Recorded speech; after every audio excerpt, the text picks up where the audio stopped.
Hey guys, how are you? My name is Kevin.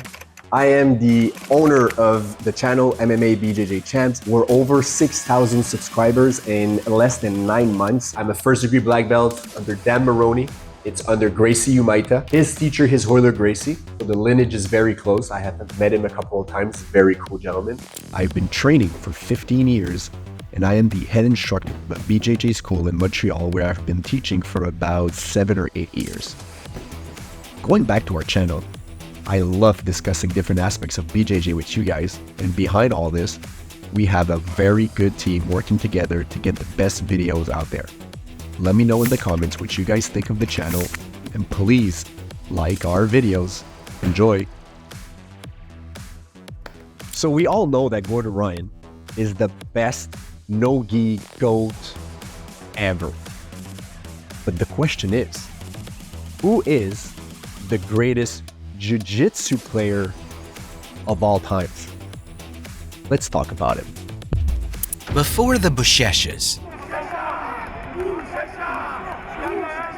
Andre Galvaos, and the Gordon Ryans. Pink is here. That's under the chin. That's deep. Oh, that's deep. That might be it. Gordon Ryan trying to finish it. Jason Flynn is done. There was a reigning king. A king who defeated all his opposition and retired at the peak of his career.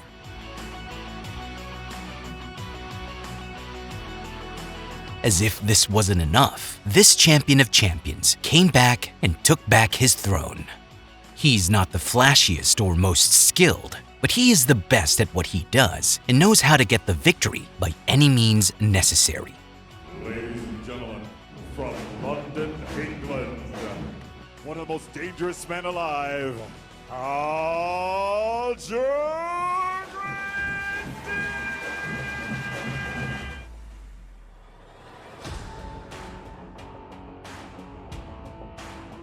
He is.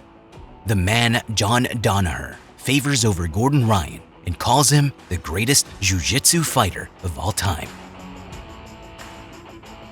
In my estimation, the greatest jiu-jitsu player is Roger Gracie.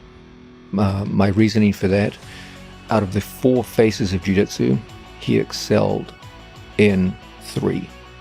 And in 2 of them in particular, he was the best of his generation by a landslide. The man with 2 of the greatest rivalries in jiu-jitsu history. The man who has never tasted defeat by submission. Oh, so careful. Careful. Oh, no. Potter's in deep Roger's hitting his trouble head right out. now. Roger's head is slipping around the corner. Is he? Oh! What is the legend behind this great man?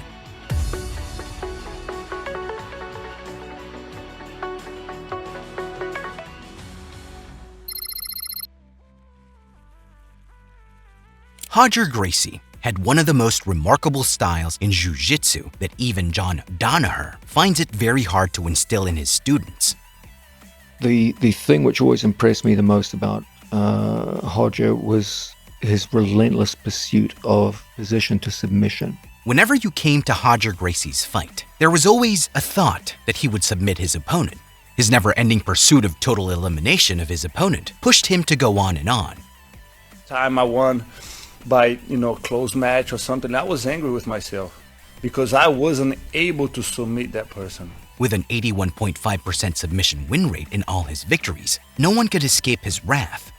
Roger's mindset was always to take the riskier gambit of submission, which entails a lot more work. What I always liked about Roger is he never tried to play tactics. It was always just go out there and try to win by submission. That more than anything, looking for the most perfect victory rather than the victory that takes the least skill and the least effort. But what was more impressive was that Roger was never submitted. His defense was as tight as his unrelenting attacks. Some complained that Roger's style was too basic and easy, but it was more than meets the eye. Roger never had a leg lock submission. He was very good at the basics: sweeps, mounts,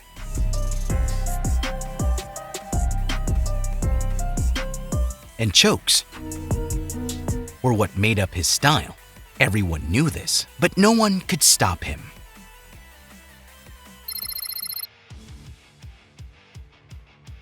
Hodger started jiu-jitsu quite early, like every other Gracie. Born into a family of grapplers, Hodger was left no choice but to be on the mat. The determination came at the age of 14, when young Hodger began training with his uncle, Gracie, who is the youngest son of BJJ founder, Grandmaster Carlos Gracie Sr., and his cousin, Hollis. In the lower ranks, Hodger won 4 championships, 1 in blue, 1 in purple, and 2 in brown.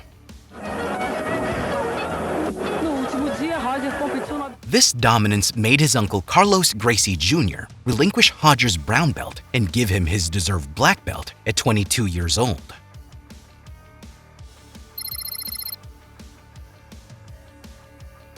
Most people never achieve the same unprecedented success they had in the lower belts when they become black belts. Not Hodger Gracie. He was so brutal in his collection of heads and clinical in his fights that every year of his black belt reign, his cabinet always received a shining medal. 2004 marked the first time Hodger Gracie became a black belt jiu-jitsu world champion, defeating Comprido.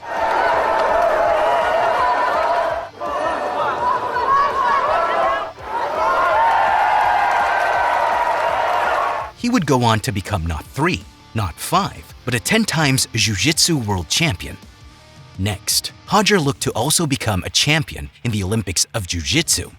Hodger Gracie surmounted a feat that was never ever done in the history of ADCC before. He defeated 8 opponents to win 2 gold medals in the super heavyweight and absolute weight divisions.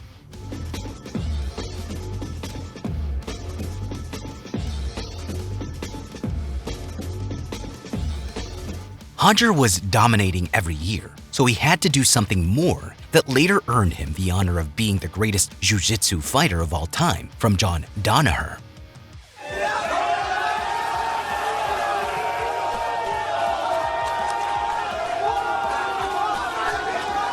He had to venture into the deep waters of MMA. Oh my goodness, Roger Gracie and his MMA debut. In gi grappling, no gi grappling, Hodger dominated his generation.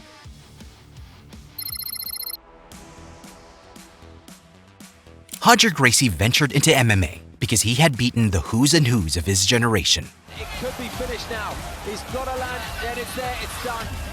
Hodger! He needed a tougher challenge, which he found in MMA, after testing the MMA waters with 2 fights, which he won both by submission. Hang on to it, but Waterman shakes and blues. Strike, it's Waterman who's going to get the leverage and bring the hammer down. Wise to that trick now, swinging his left arm by once again. It's locked.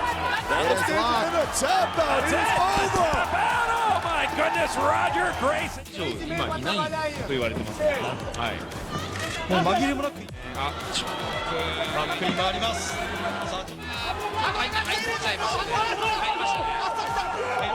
Hodger retired from BJJ and fully committed to MMA, earning 8 wins and 2 losses. Fighting in Strikeforce, UFC, and won, and also becoming champion in the One Light Heavyweight Championship. But before he would hang his gloves and fight gi, he had to eliminate the rising king, Marcus Buchechas Almeida.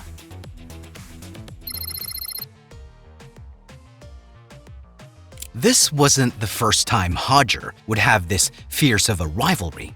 He had one against Ronaldo Souza. You see, Hodger Gracie and Ronaldo Souza went head-to-head for 4 times, with each fighter sharing the spoils evenly.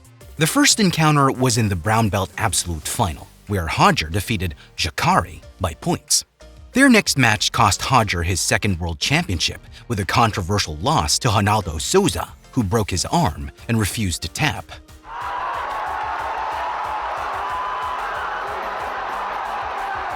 Although Hodger would later execute his revenge on the fellow, this time no more running. Hodger Gracie would only give him 2 options, tap or sleep.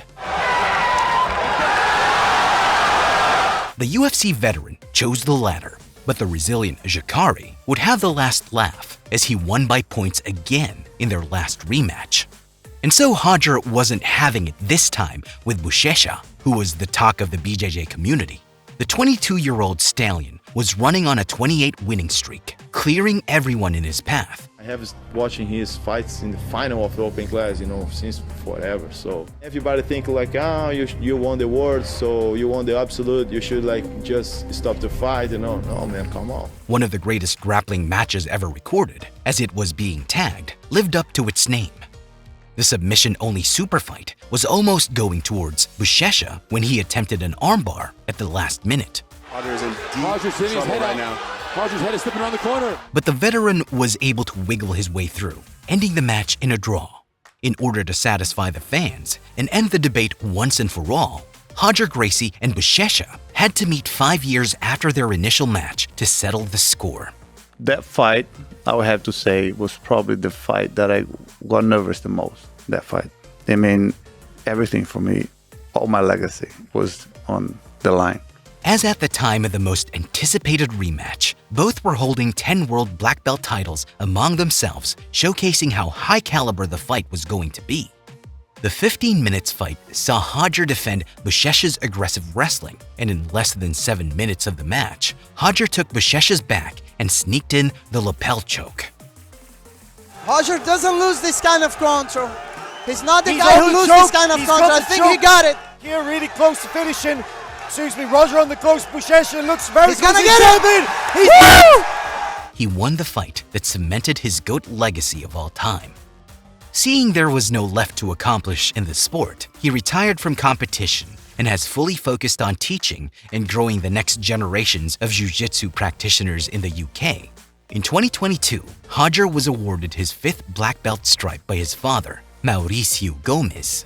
Together, they have become a beacon of light for Brazilian Jiu-Jitsu. Do you agree with John Danaher? Or where does Roger Gracie rank in BJJ GOAT status for you? Time I won by, close match or something, I was angry with myself because I wasn't able to submit that person.